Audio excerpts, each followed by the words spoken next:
All right, well, some folks are still making their way back in, but I think we will begin with the second panel, public rights and private rights after the oil states case. Just very briefly to introduce our moderator, he's Professor Aaron Nielsen, an associate professor of law at the Brigham Young University J. Reuben Clark School of Law, where he teaches administrative law, civil procedure, and federal courts.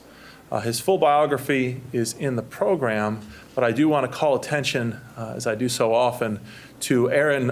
In addition to his voluminous legal scholarship, he also writes a weekly column on the blog of the Yale Journal on Regulations website called Notice and Comment blog, where every Friday he summarizes the most interesting cases out of the D.C. Circuit, the Supreme Court, other federal circuits, or questions of scholarship on administrative law. So if there's one thing that you ought to read each week to stay abreast of what's happening in the courts and in the academy on questions of administrative law, I highly, highly recommend Aaron's column at the Yale Journal on Regulation.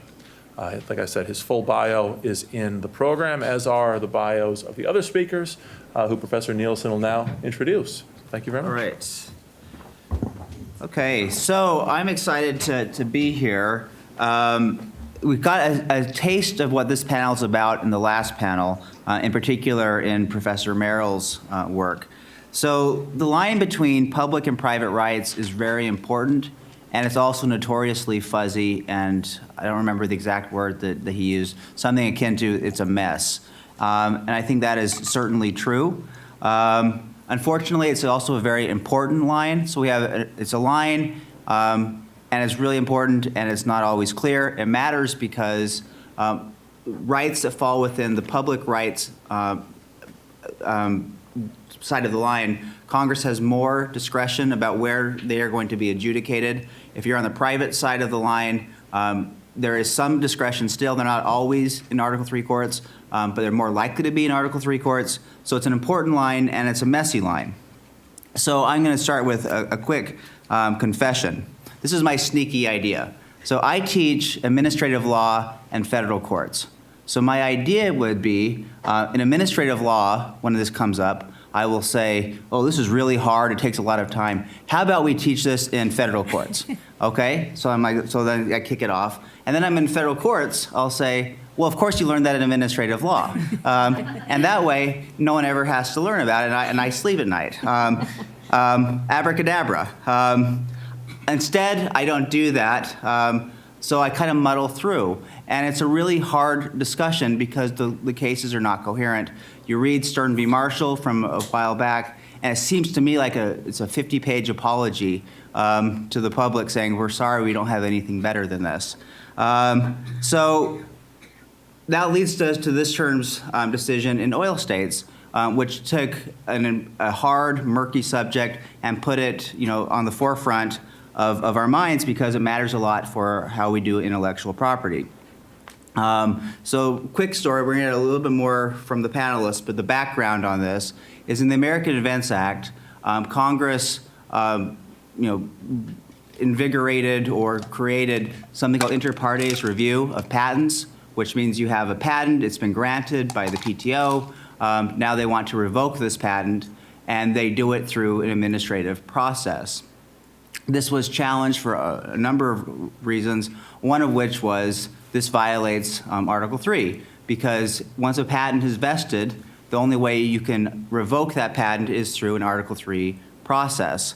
And that case went to the Supreme Court, and in a 7-2 decision written by Justice Thomas, the court says, no, it's okay to have inter partes review because this is a public right. For reasons that he goes on to explain that we'll hear from our panelists. Justice Breyer concurs to say, I agree with everything that Justice Thomas said, but I want to be very clear that even if something happens to be a private right, that doesn't mean it's categorically outside of the box that can be agency adjudication. And then we have a dissent from Justice Gorsuch. So that means that, one, I have to teach this. So I'm very excited to hear from this panelist, because what am I supposed to do? It's already confusing, and now there's a lot more teeth to it. But also, for some of the reasons that we heard in the last panel, there are really fascinating questions that are here, and a lot of it is not theorized, or a lot of it is maybe theorized, but not everybody has the same theory. Everybody's kind of muddling along, and I don't think I'm the only one. So with that, I'm excited to introduce our panel. Professor Barnett, who will go first, teaches at the University of Georgia School of Law, where his scholarship focuses on administrative law. He's an expert on administrative law judges and administrative judges, which I learned from him are not the same thing. I could have learned that from Michael as well. Recently, he served as a reporter for the Administrative Conference of the United States Model Adjudication Rules Working Group. So when he speaks of agency adjudication, the first person I call is Kent. Professor LaBelle teaches at the Catholic University of America, Columbus School of Law, where she co-directs the Law and Technology Institute and focuses her scholarship on intellectual property and administrative law. I'm excited to have Professor LaBelle on the panel because she actually knows a lot about patent law. And you'd think in a case about patent law, it's nice to have some patent expertise, and she brings it in abundance. And finally, at the end of our panel here, we have Professor Wagner, who will go third. He has taught constitutional administrative law for years, and he's also a graduate of this law school, if I am correct. He's written numerous articles, briefs, and was a legal journalist. Also poking around, he worked at the Department of Justice as a speechwriter and for the U.S. House of Representatives. So I'm excited to have this panel, and with that, I will let Kent take it away.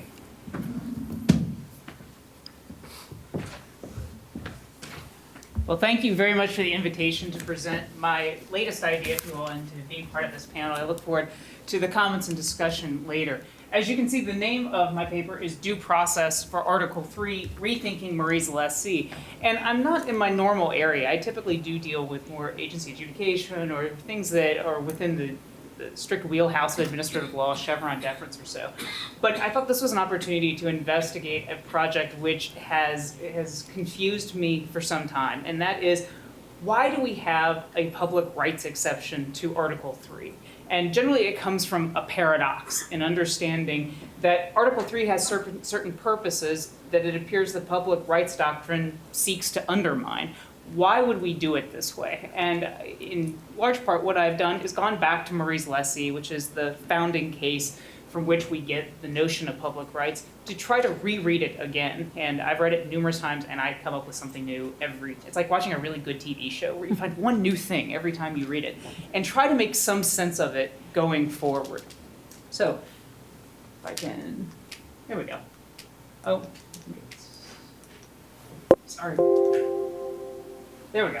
So what are the purposes of Article 3? I think most of us know this pretty intuitively, but it helps to highlight it for when we get to later on some of the discussion that I have for how to rethink public rights. And we have Article 3 really to do two things. One is to create impartiality, and that has a due process cast to it, that we want impartial adjudicators. But this impartiality can also help us with a separation of powers function, such that we have judges that can stand up and provide a check against the political branches.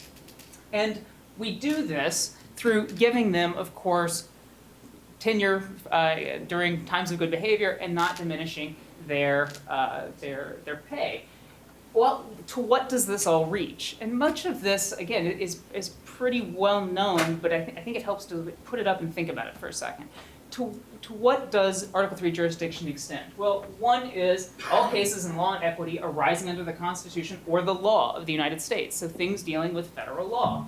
And then also controversies to which the United States shall be a party. And indeed, when Alexander Hamilton is writing about this in the Federalist Papers, he says any other plan than referring controversies between the nation and its citizens to federal courts would be contrary to reason, to precedent, and decorum. So we set something up that seems relatively clear. If the government is a party, we would have them in Article 3 courts so that we're furthering independence notions and separation of powers notions. But then we have the public rights exception. And as Professor Merrill said, there's all kinds of ways to define this, and the court's done it in various formulations. But for this, the key function or key effect of having a public right is that Article 3 does not apply. Now, we've often been spared from seeing what a world would look like where there isn't any Article 3 review. Usually Article 3 courts can review, but the point is we don't have to have them review. Perhaps the best understanding of this exception reaches, as they say here, cases that arise between the government and persons subject to its authority in connection with the performance of the constitutional functions of the executive or legislative departments. Well, think about this definition. It's really got two components. One of it looks at who the parties are, and if the government's a party, that's one component. And the second, if we're dealing with the constitutional functions of the political branches. So it would appear that means when there's federal law that's at stake. So we've now got an exception that takes us out of Article 3 when the government's a party enforcing its notions of federal law, which seems to be the exact wheelhouse of when we would want Article 3. Public rights, of course, stand in contradistinction to private rights. And private rights are those for which Article 3 does apply in some way. We have to have some kind of review, some kind of oversight at a minimum. What is it? Well, here's one definition of it. It's the liability of one individual to another. So instead of having the government on one side of the dispute, we have two individuals on each side of the dispute, under the law defined and suits in the nature of common law, equity, and admiralty. So what I'm trying to figure out is, how did we get here? How did we get to this distinction between public and private rights? And why do we create a public right exception which seems to butt up against the very purposes of Article 3? And I'll leave you with a quote by Marty Reddish, who thought about this for some time, and his view really is consistent with really every scholar I have found that has really taken a dive into public rights. And it's the language and the logic of Article 3 do not justify the public-private right dichotomy. Where are we getting this from? Well, as we know, we get it from Murray's lessee. And Murray's lessee is the seminal case, and to put it very, very briefly, there is a tax collector at the Port of New York who is doing extremely well. It's about the most lucrative federal job you could have had at the time. He absconds with, in that day's dollars, $1 million. And when they can't find him, they then go issue a warrant distress on various forms of his property, including certain land. And the nature of the dispute is that we have two competing potential owners for the property. And I won't get into all the details of why they're competing, but whose property is it? And one of the potential owners brings two challenges in Murray's lessee. One is a due process challenge, and the second is an Article 3 challenge. And I've got to be, for your purposes, mercifully brief in going through this. The opinion is extremely long and rather convoluted. But for the due process argument, this may be the easier one to get through. They essentially just go through historical exceptions to due process and say that there was a revenue, or here I say public debt exception to due process. So it's true, due process usually requires, as they say, law, a decision maker, parties, a hearing, but not here. And they say we saw this not only in the British practice, but in the colonies, the early states, and right after the passing of the Constitution. So they see this as having a very significant provenance. And indeed, if we go back to Hamilton in the Federalist Papers, he expressly mentions this exception and says nothing would upset it. So there's some kind of exception that's baked into Article 3, even if we went no further than that and to due process. They then go to the Article 3 violation. And for the beginning of the discussion, they essentially say, see our earlier discussion on the historical exception to due process. Same thing applies here for Article 3. Because we've had this exception in place, you're not entitled to an Article 3 court.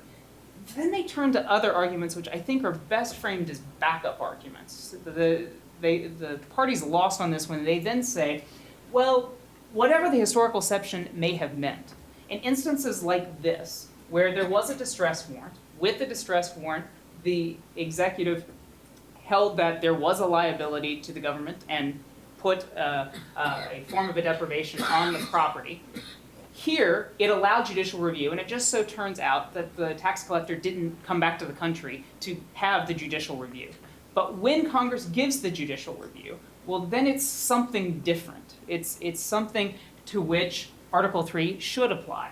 And they bat this away in some very confusing paragraphs. And in the first paragraph, they say, well, no, that doesn't apply here, because Congress was relying upon its Article 1 powers, including its taxing power. So that's pretty broad. It's just relying on Article 1 powers. Then they say there's also this fact that the government waived its sovereign immunity by allowing itself to be challenged in court. So here the government was a party.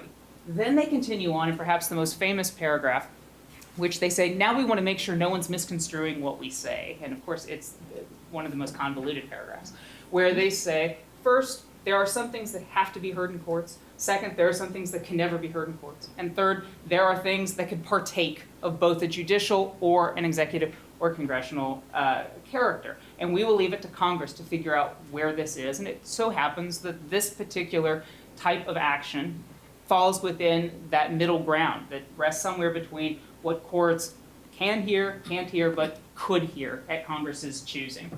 And then at the very end of the paragraph, they cite a few cases. The cases are all benefits and privileges cases. And indeed, they refer to it as instances of this public rights that they've created.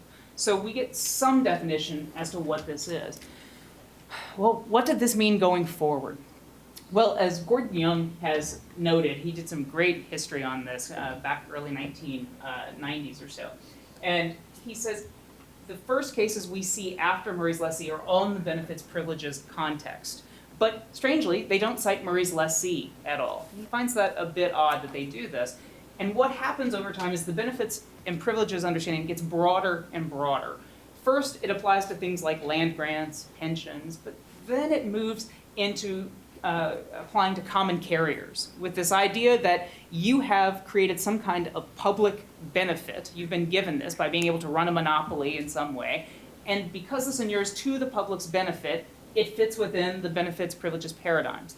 That's then extended to things like the FTC, where there's no common carrier. It's just businesses that are doing business, but they can be held to account in an adjudication outside of Article 3 for failing to live up to certain statutory requirements under federal law. Right about that time, you start seeing a shift in how the court talks about the public rights doctrine. So there's a case in 1931 that deals with taxing again. When they get to taxing, guess what gets mentioned? Murray's lessee. And when they're referring to Murray's lessee, they say, well, this is a public rights case here because it deals with taxing and revenue. So in other words, they treat it as some kind of part of this historical exception. There's a certain subject matter exception with it. Then the very next year, the definition they rely upon deals with whether the government's a party. This is in Crowell v. Benson. And they only mention it in passing and then move to private rights instead, but it's not founded upon a privileges or benefits understanding. We move forward with this government as party approach until we get to the late 1980s, where we're dealing with a case that dealt with certain kinds of information that had to be shared under what they referred to as a very comprehensive and complex regulatory regime dealing with information related to pesticides, insecticides, things of this nature. And to get licenses, the parties would have to show certain kinds of data on the safety or the environmental impacts of their particular products. And it was very expensive to get this data, so they were allowed to share with one another. And once they shared with one another, whoever created the data was entitled to a certain kind of payment for it. And if they couldn't agree on the payment, they would handle it through arbitration, which the court said there was essentially no judicial review of this. So the question there was, well, is that a public right because the government's not a party? Or is it a private right because we have two private parties on each side of the V? And the court ultimately says it's a public right. And in that case, they don't rely upon any historical exception. They can't. There's no taxing going on. They don't rely on government as a party. They can't. The government's not a party. They could have maybe tied this into licenses and privileges and benefits. The court doesn't do so. Instead, what it refers to is Congress's Article 1 power. And it mentions, again, it has this power under Article 1, and maybe there's some limitation with the complexity of the regulatory scheme. But the big takeaway for our purposes is, by today's world, we've relied on every one of those grounds at some point. And what I say this does is it ends up creating a Rubenesque doctrine. It is large, it is Baroque, and it's strangely beguiling to courts. They pick up on it constantly. There's always one more thing where you can have public rights fit in. And because of how public rights butts against these purposes of Article 3, I'm concerned about this. Is there a better way of going back to Murray's lessee and rereading it? So what I do is I look at these possible grounds, and I understand them in two different ways. The first is, I say, the best way to understand Murray's lessee is that it was describing public rights as referring to those things dealing with benefits and privileges. And indeed, in that paragraph where you're not to misconstrue what they're saying, the only kind of thing that they identified were things that were benefits and privileges. Well, I want to tease this apart a little bit. And I go back to an article that Dick Fallon wrote in 1988, a really great article on what does it mean for Article 3.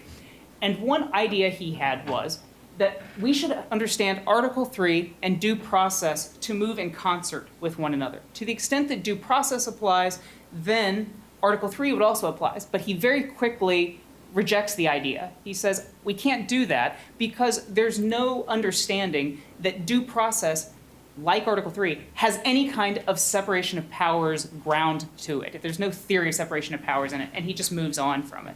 Well, this is where I think I'm adding some value. I come back to that argument. And I say, but now we do have scholarship. In 2012 in the Yale Law Journal, Michael McConnell and my colleague Nathan Chapman wrote a great article where they look at due process and they say, essentially, we've forgotten how due process acted. It wasn't something that merely applied to courts. It applied to the other branches, too. And to the extent that Congress was seeking to deprive one of life, liberty, or property, that violated due process. And due process was thus having a separation of powers role. And indeed, they go through a significant catalog of cases showing that that's how this was understood, and courts would invoke due process with this separation of powers coloring.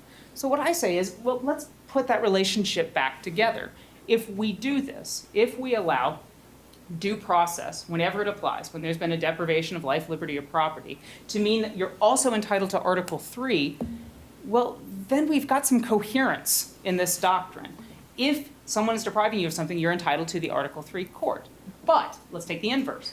If no one is depriving you of life, liberty, or property, and is instead giving you benefits or privileges, then due process does not apply. If due process does not apply, then you're not entitled to an Article 3 court. So in other words, they can work in concert with one another, and public rights exception serves as an inverse exception to due process and Article 3. So that's the gist of the thesis. But then I've still got to deal with Murray's lessee. Murray's lessee, as Professor Merrill was mentioning, is often shoehorned into a benefits privilege case. The argument is the government waived its sovereign immunity. That's a benefit. That's a privilege to you. So it fits within this benefits privilege understanding. And indeed, several scholars have tried to make this argument. I just don't buy it. I don't think there's a privilege here. Instead, they're taking something away. They're putting a distress warrant on the property to take the property from you. This is a deprivation. So what do I do with that? And I essentially look at the case and say, I would think of it as two different things. First, we have a holding that actually concerns the historical exception. And what's good about this is the holding is very well supported. It is essentially a treatise on this exception for the centuries and looking at the founding era time in an opinion that's written about 70 years later. Then we get to the misconstruction paragraph and the fallback arguments. And my argument is this is dicta. It helps tell us what public rights might be, but it doesn't mean that it was deciding Murray's lessee. Murray's lessee may fit within something else within Article 3. I then leave off in the paper, and it's something that I just touch on, and I think I'm going to try to develop it by the time I get to the final draft. But I'd be interested in hearing some of your thoughts, because I'm not exactly sure where I want to go with it. I'm getting closer. But the question then is, well, how do we bring this into today's world? So how does it evolve, as Professor Merrill said? Should Article 3 move with due process as it expands to legitimate claims of entitlement? We're no longer in the world where due process just reaches deprivations of life, liberty, or property. It's also at least cessations of legitimate claims of entitlement. Should it expand? And I really just leave us with the possibilities in the paper. And the one argument is yes. Why? It keeps the relationships consistent, as I think it was understood at the time and is the best reading of Murray's lessee. You will just have Article 3 move with due process even as it expands. And the nice thing there is it still keeps a very robust place for Article 3, and it further limits the expanse of the public rights exception. But I also say there's problems with that. One of the problems is, under the benefits privilege understanding, you have things that Congress can do all by itself, and therefore you need not have a court. If Congress wants to give a private bill for benefits and it doesn't want to do it anymore, you don't get judicial review for that. Well, if I have these expanding together, then I hit a problem. I've lost some of the symmetry, because now what it would do is reach things like legitimate claims of entitlements that may cease, that we would say that a court or an agency can't deprive you without due process, Article 3, but Congress could do the same thing all by itself. So the question really is, how much do we value this relationship going forward? How much symmetry do we want from it? And I don't know the best answer. I'm leaning towards the first one, but I'd love to hear anybody's thoughts, whether part of this conversation now or later at lunch or offline. So with that, I'll turn it back over to the panel. Thank you. Take it away, Megan.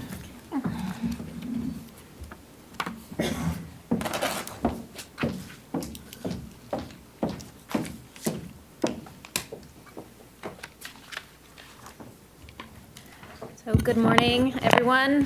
Thank you very much to Adam and the other organizers for inviting me here today. So as was mentioned at the beginning, the topic of our panel, of course, is public versus private rights after oil states.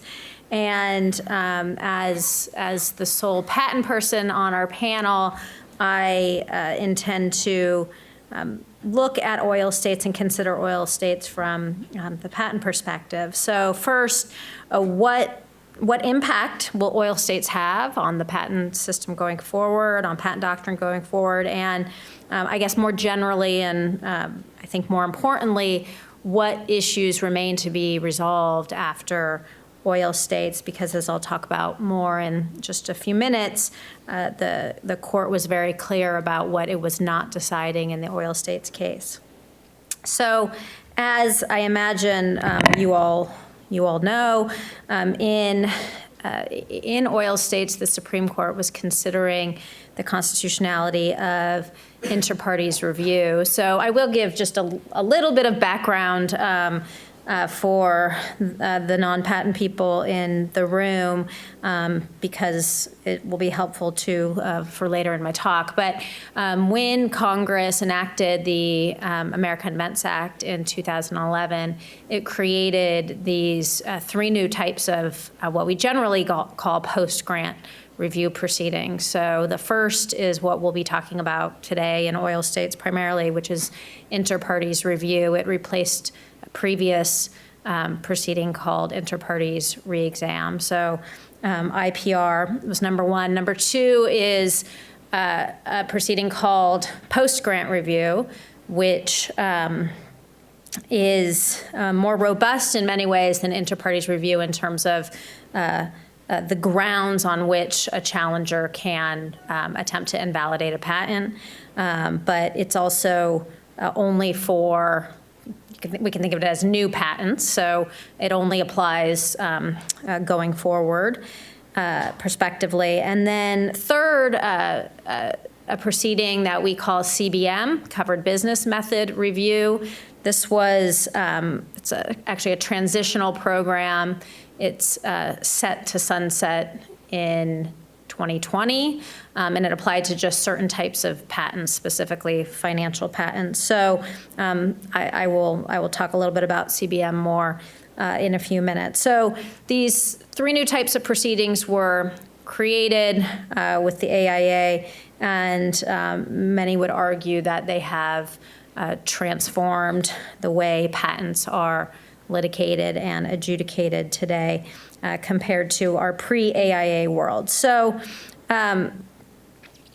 as we've already heard earlier today, and again in our panel, that in oil states, the majority determined that there wasn't an Article 3 problem with IPR because all the agency is doing is reconsidering the government's decision to grant a patent, which it called a public franchise. So in other words, it falls within the public rights doctrine. So I will say up front that I agree with the Supreme Court's decision here, and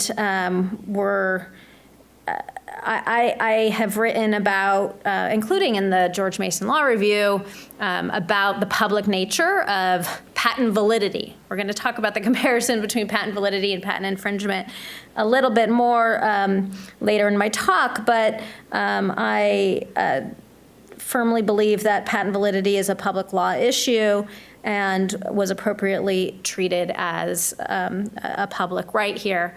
I believe we're hearing from Adam Mossoff later today, and I imagine he will say something very different, so you can hear different views on that. But one thing to think about when we're talking about the decision that's made in an inter-parties review if a patent is invalidated, yes, it's the government canceling the patent, but it's the government saying that the patent never should have been issued in the first place, so that the PTO wrongly granted the patent.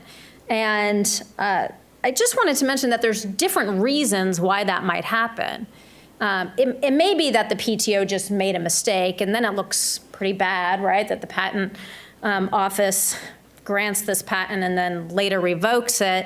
But there are other reasons why a patent may have been issued earlier and later canceled. So it may be because information wasn't disclosed to the patent office. The patent office didn't have full information about the invention at the time the patent was granted. But it also can be because the law has changed, and that's something that's happened a lot in the last 10 years in the patent arena, where something was patentable at the time the patent was granted, but since then the Supreme Court has changed the law on patentable subject matter, for example, what's patentable. So then that patent is later canceled. So, okay, so two things I want to talk about. First, what's sort of the immediate impact of oil states on patent doctrine, and then I think probably what's more interesting to this crowd is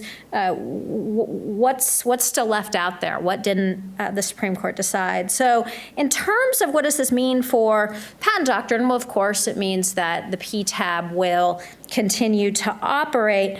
But I do think that this decision in oil states is sort of forcing the hand of the PTO in particular to make some changes to PTAB proceedings. So although the PTAB is going to continue to operate, I think the PTAB is going to look different going forward. So there's a lot of people who are very unhappy with the PTAB, which is why this case is being litigated in the first place. So what else has changed? Well, the Supreme Court also decided a case called SAS Institute versus Iancu, the same term, and everyone was very focused on oil states. Oil states seemed like the big case, the important case, but SAS, I think in the long run, is actually going to have more of an impact. The Supreme Court determined that the PTAB could no longer partially institute an IPR. In other words, if the challenger argued that 10 claims of the patent were invalid, the PTAB used to be able to just institute on 2 of the claims, and the Supreme Court has said you can't do that anymore. You have to either institute on all the claims or nothing, and so many predict that the result going forward is going to be simply that the PTO is going to be, or the PTAB is going to be instituting fewer of these IPRs. So that's an important change. Another important change is that the test for claim construction, and this will come up again later in my talk, there's been one of the big, I'd say, complaints about the PTAB is the inconsistency with federal courts on the issue of claim construction, so really the meaning of disputed terms in the patent. And there have been inconsistent decisions. There have been some Federal Circuit judges, like Judge Newman in particular, who've been really unhappy with this, where a patent will be determined to be not invalid in federal court, and then the PTAB, and there'll be a final judgment, and the PTAB subsequently will go ahead and invalidate the patent because the standards are different. So there's an effort, there's a proposed rulemaking at the PTO right now to harmonize the claim construction standards. So I think that's an important change. And then finally, the PTO just in the last few days announced changes to various operating procedures, including how panels are constituted at the PTAB. And this addresses, Kent raised the point that one of the protections of Article 3 is due process concerns and having an impartial decision maker, and we heard about that in the first panel too. There's definitely been some concerns about how the PTAB panels are constituted, and claims that the director of the PTO could sort of stack panels and pick the judges he wanted to decide controversial cases. So there are changes being made on how panels are constituted, and also on how decisions at the PTAB are designated as precedential. So while oil states means that these IPR proceedings and the other post-grant proceedings remain in place, I do think it's forcing oil states has forced the hand of the PTO, certainly, perhaps the Federal Circuit, to make some changes to try to find some, I think, common ground with respect to the PTAB.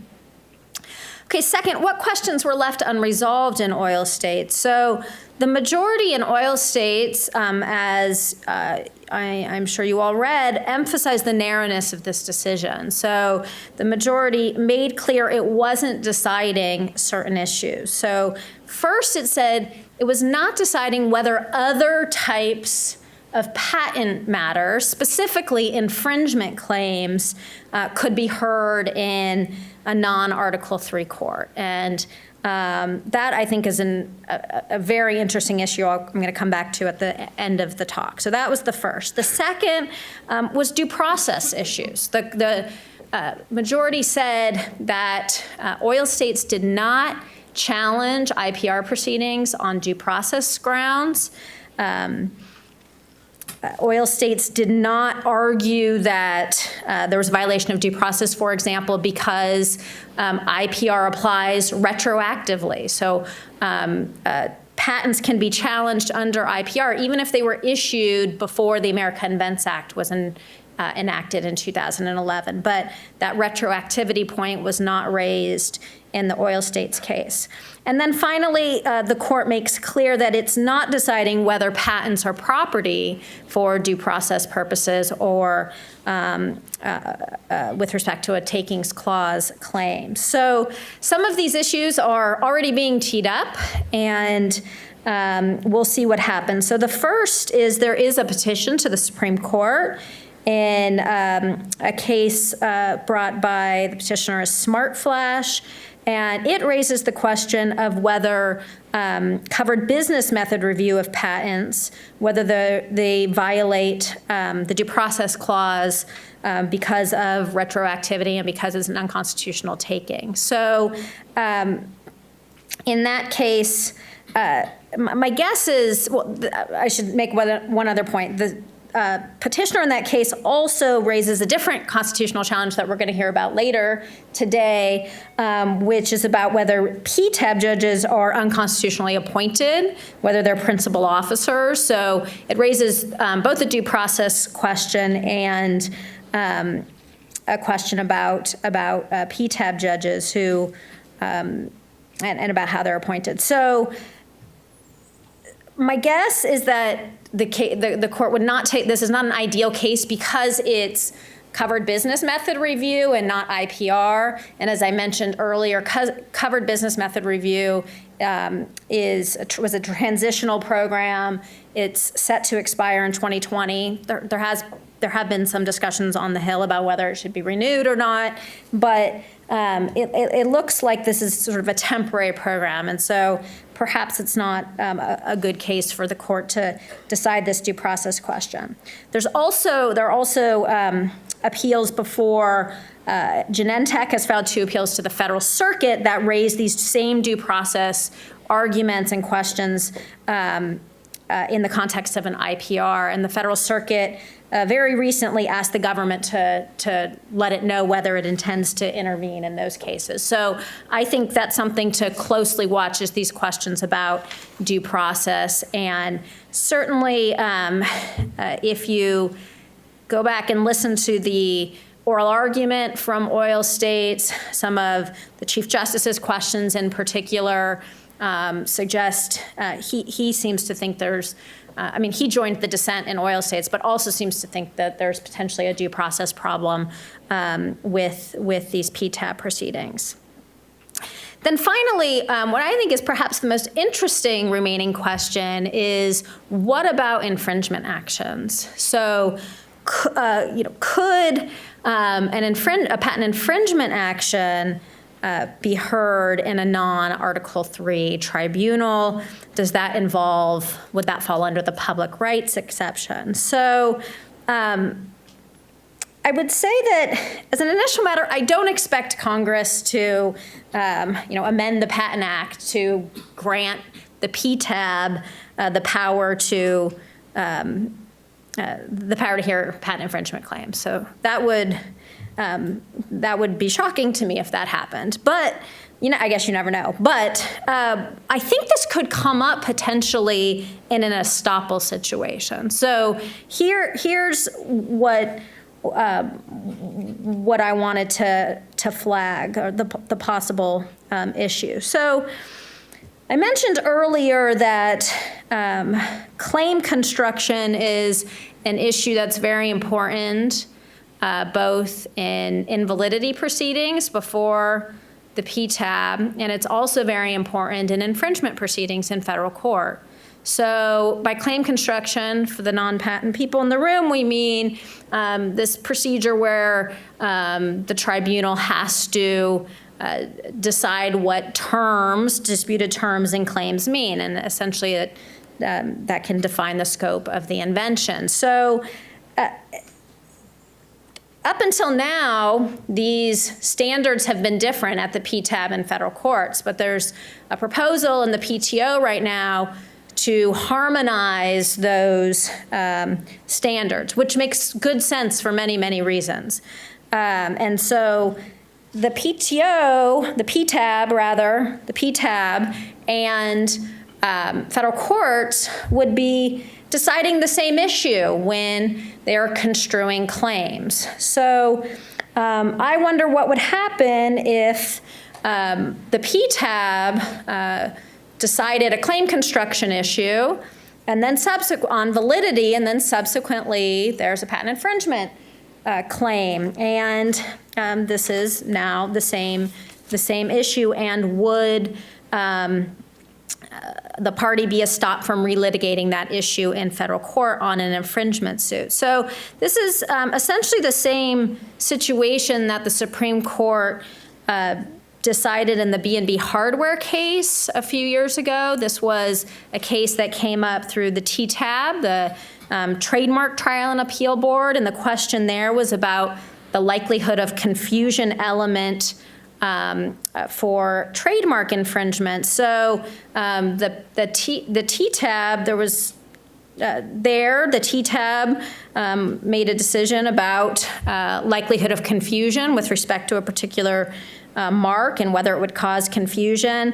And a majority of the Supreme Court held that that would preclude relitigation of that same issue in a trademark infringement suit in federal court. And so Justice Thomas, as you may recall, actually dissented in B&B hardware, in part because he believed this was an Article 3 problem, and he believed that the trademark rights at issue there were private rights and not public rights. So I wonder if this arises in the patent context, what happens post-oil state. So if you go back to the definition of what a private right is, as Kent provided earlier, it's liability of one individual to another, right? And so when we think about infringement most people argue with respect to patent infringement,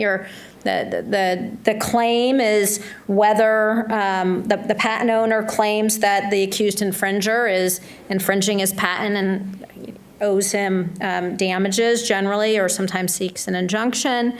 And so I think most people agree that this is a private dispute, or at least it looks a lot more like a private dispute than certainly validity does. But some scholars, notably Ted Sickelman, have argued, in fact, that the patent system as a whole, including infringement actions and remedies, should be viewed as part of a public law regulatory regime that's designed to further the societal goal of incentivizing innovation. So maybe after Oil States, there is an argument that even infringement suits are private rights that could be adjudicated in a non-Article III tribunal, but I think that's something that we'll have to wait to see what happens. Thank you. Thank you.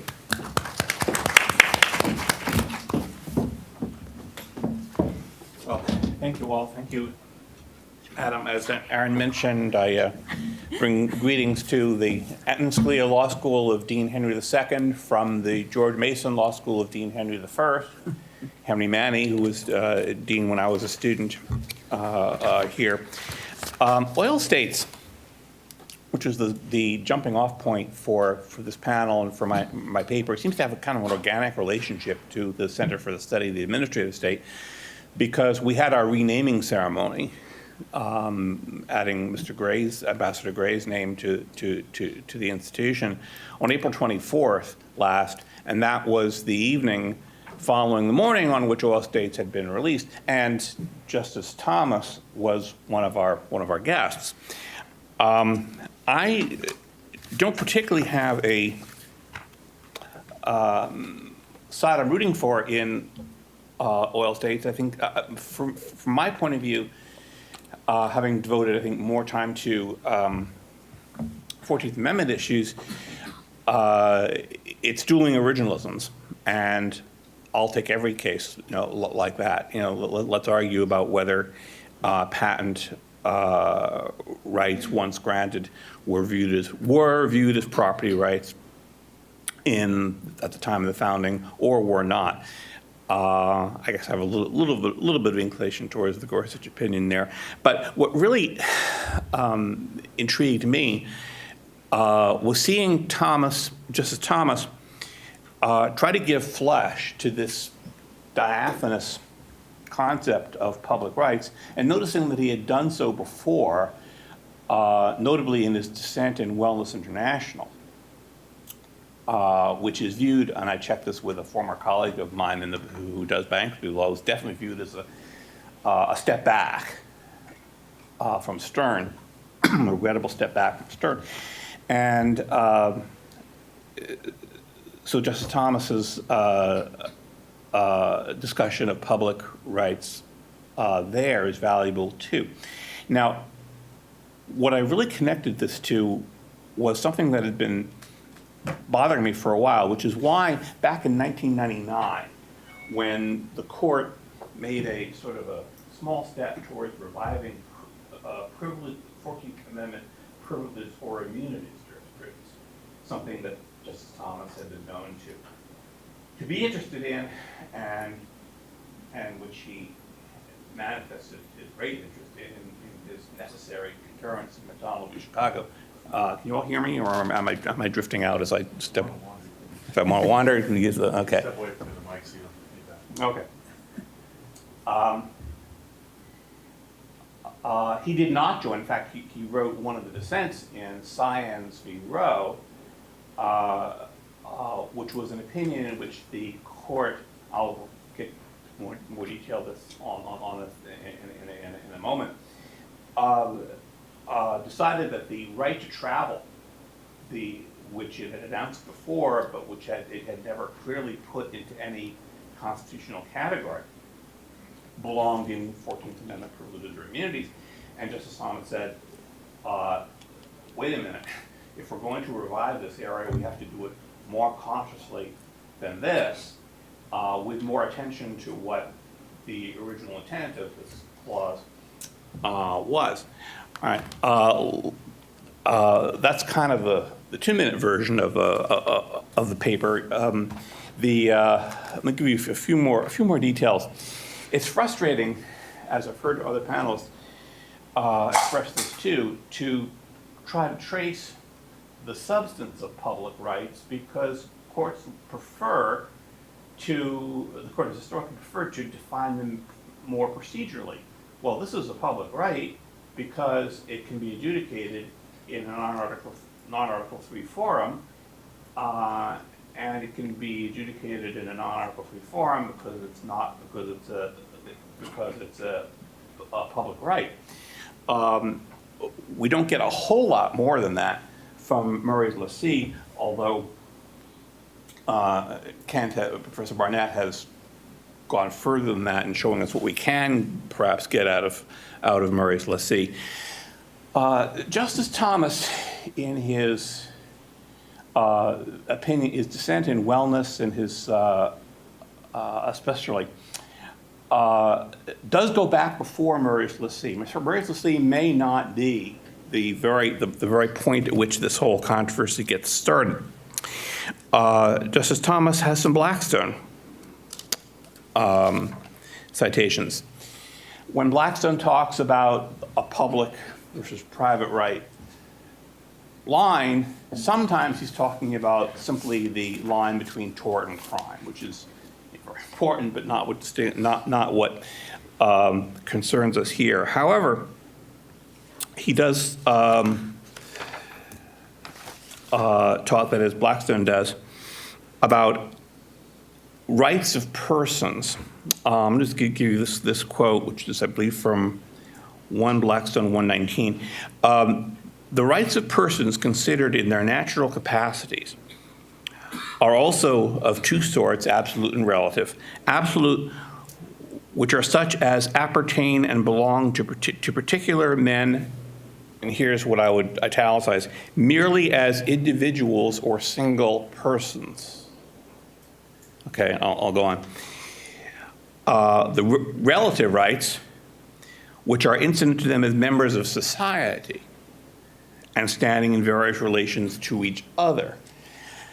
We could have an entire conference about this distinction, but I think we see there in an inchoate form a distinction between what our framers would see as rights of that individuals that are pre-political, that they take with them into society, contrasted with rights that are bestowed on them by society, the latter being what we would today call public rights. There's a lot in the paper about Murray's lessee, but not as learned as Professor Barnett, so I'll skip to Crowell, which is really the next major case that discusses the subject at all. Why is there a public rights issue there rather than just a government official and an aggrieved party suing each other? Well, the right to have the right of Mr. Knudsen in the Crowell case to have his injury right adjudicated according to a special government-directed, government-invented process, which would be, or this is the commercial for it anyway, more convenient for him and for people similarly situated. That's a government benefit. That's something that's not something you take into society with you. That's something that you derive from society, hence a public right, one which can, at the very least, and the Crowell Court didn't seem to want to go any further than this, the facts of which can be determined by an agency.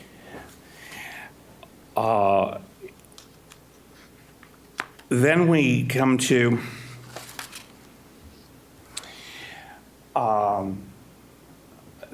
the era of it's been a pickup in discussion of this, starting really with Northern Pipeline, and I have some discussion in the paper of Northern Pipeline. But Northern Pipeline, a plurality opinion by Justice Brennan, unusually formalist, perhaps you could say for Justice Brennan, but he wants to preserve the domain of courts, and so he recites, again, plurality only, the three classic, some people call them exceptions. I don't think they're really exceptions. I think they are, at least the first two are provided for in the Constitution. Legitimate areas of adjudication outside of Article III courts. Military courts. Army and Navy clause of Article I, also the Fifth Amendment exception foresees different procedures for military courts, and territorial courts, which are provided for in Article IV, or as part of Congress's plenary power to govern the territories, and the D.C. clause kind of goes with that. The one time the court tried to cut back severely on Congress's territorial power, the court did not exactly cover itself in glory on that occasion. You'll remember that was Dred Scott, when the court gave an extremely narrow, artificially narrow, absurdly narrow construction to the territory power. No, the territory power is broad and includes the power to create Article I courts for the territories, and in parallel for D.C.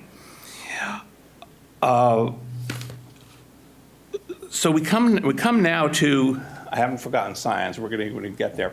We come now to I'm trying to follow Justice Thomas particularly. He says in the Wellness dissent, dispositions of private rights to life, liberty, and property. So notice the due process formulation there. Are within the core of judicial power, whereas disposition of public rights are not. And he goes on to say, historically, public rights were understood as rights belonging to the people at large, as distinguished from people in society, people having formed a government, as distinguished from the private inalienable rights of each individual. This distinction, again, this is Thomas in the Wellness International dissent. This distinction is significant to our understanding of Article III, for while the legislative and judicial branches may dispose of public rights at will, including through non-Article III adjudications, an exercise of the judicial power is required when the government wants to act authoritatively upon core private rights that had vested in a particular individual. Well, there's more from Wellness where I think that, including more quotes from Blackstone, where Justice Thomas wants to give flesh to the concept of the public-private rights distinction. Now, before I just turn to Science v. Roe, what is he doing in oil states that may have relevance to that? Well, oil states, rightly or wrongly, declines to expand, given an opportunity to expand. It just declines to expand the range of private rights. So too does his dissent in Science. So there's a consistency there. He seems to want to, and I know I'm in the presence of former Thomas clerks, and I'll want to hear if I've got this entirely wrong, but he seems to want to confine the concept of public rights so that it doesn't take over fields that it could take over, such as privileges or immunities. Now, Can you give a really short so that we could have a few minutes of questions? okay. Well, in that case, I'll just go to the science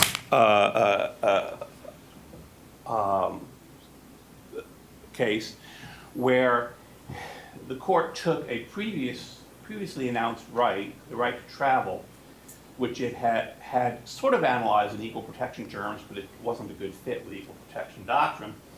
And they said, well, based on our cases, based on our mid-19th century cases, this seems to fit more in privileges or immunities than anything else.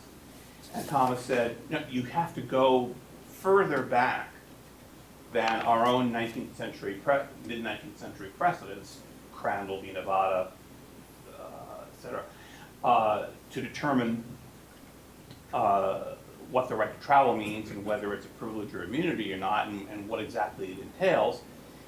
And so he goes back to his Blackstone sources and says that this is, what we're really talking about here it's not a right to travel. I mean, nobody barred in either Shapiro or Science, both cases involve welfare differential. You had to wait for a while to get full welfare benefit. The actual right to move to a new state was not really at issue in either of them. And so you have to go beyond what the court had said about right to travel, back to what it had said in the founding era about individual rights versus... We've got 10 minutes here. Okay, individual rights versus rights that you attain as a member of society. I'll end there. All right, so I've got, let's do a pause here. And I have a question for the panel, and then I'm going to open it up to everybody. This is taking a little bit different direction than I was thinking about, but why not, especially drawing on what some of the earlier panel. It seems to me that one possible argument that someone could make that's a unifying theme, that it's not just public versus private rights, but it also applies to, like you're saying, David, to privileges or immunities, but also I think Justice Thomas would say, and he's trying to say in the non-delegation context as well, which is we need to have a good line between rights and privileges, or rights and benefits. And when that line is obscured, a lot of the separation of powers doctrines, at least he would argue, doesn't work so well. Am I misreading where Justice Thomas is, or even if I'm right, is he right? I think you're on to something, Aaron. I remember back in the early 90s studying for the bar, and they would always tell you that if in the common law part of the multi-state, if you see X is no or yes because X is a privilege, not a right, that's always a garbage answer. And doing your triage, you can X that out. But the rights privilege distinction may not be as dead as it was thought.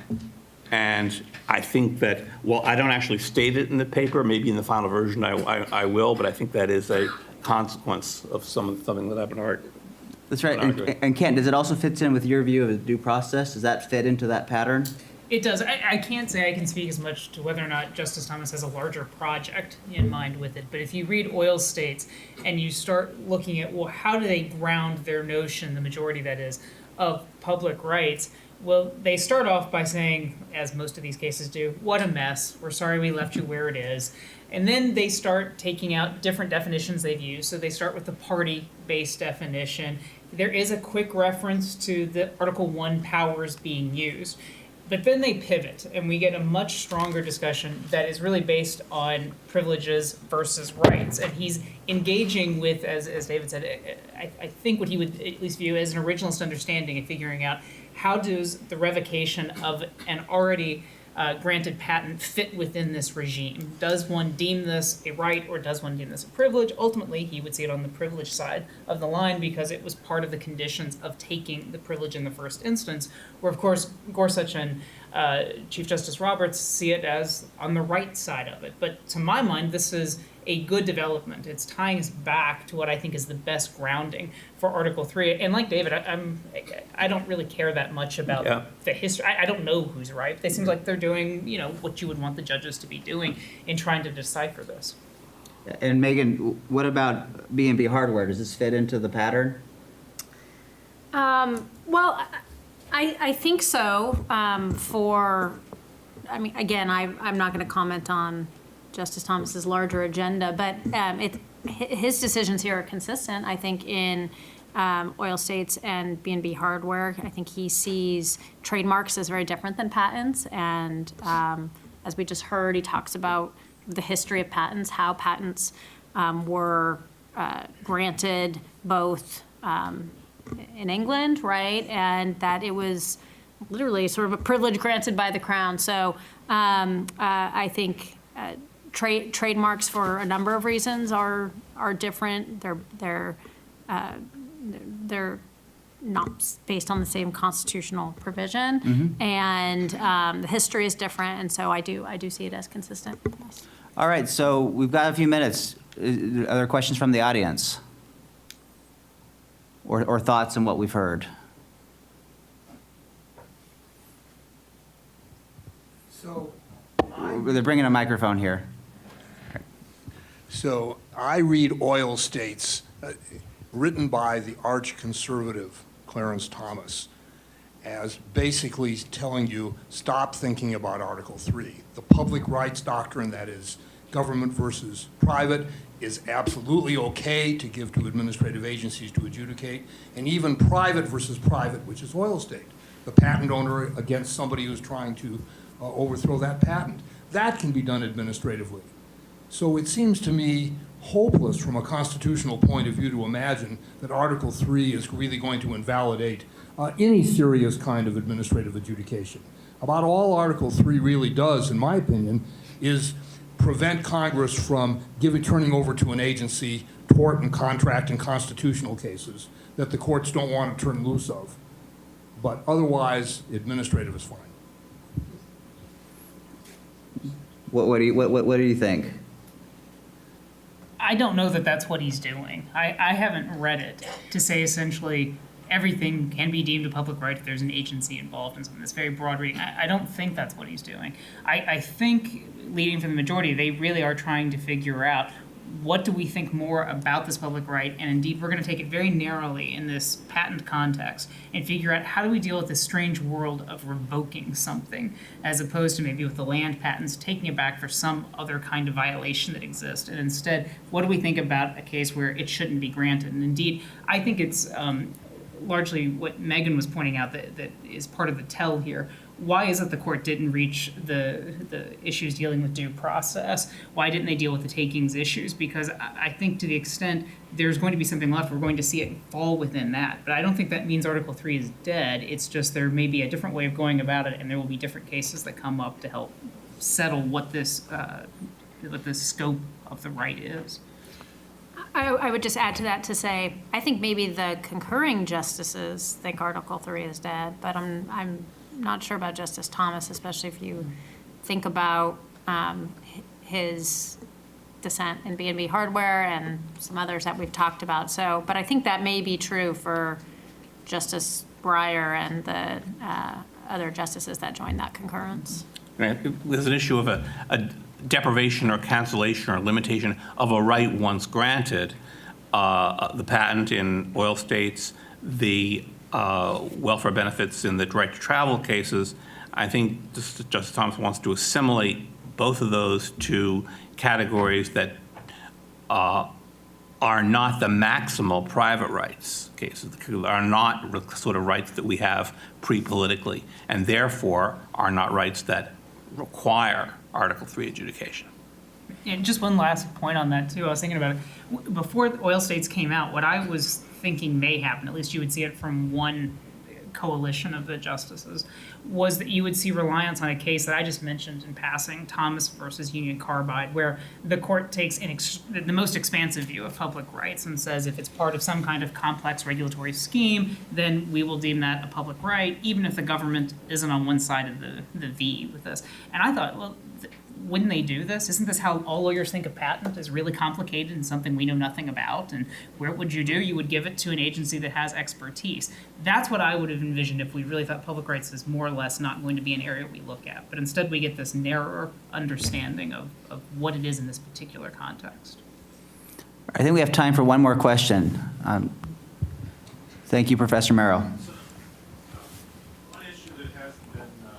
discussed in either of the first two panels is what exactly is the right you get when you have a right to an Article III adjudication. So Dick Fallon and other luminaries argue that all that means is basically you get the right to judicial review under some kind of judicial review standard that gives great deference to facts, but, you know, maybe looks at the law a little bit more closely.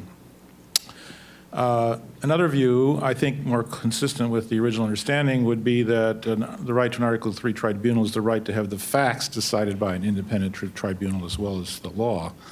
And I think actually for most people, accurate and correct impartial findings of fact may be more important to the ultimate justice of the proceeding than the law declaration function.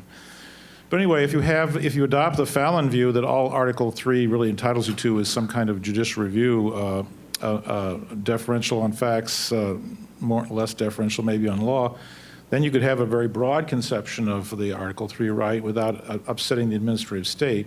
But if you adopt a more robust version that says that, you know, it includes independent finding of facts as well as law, then the administrative state has to be radically redesigned in order to accommodate that, or you have to blow up this public rights exception to cover all administrative adjudication.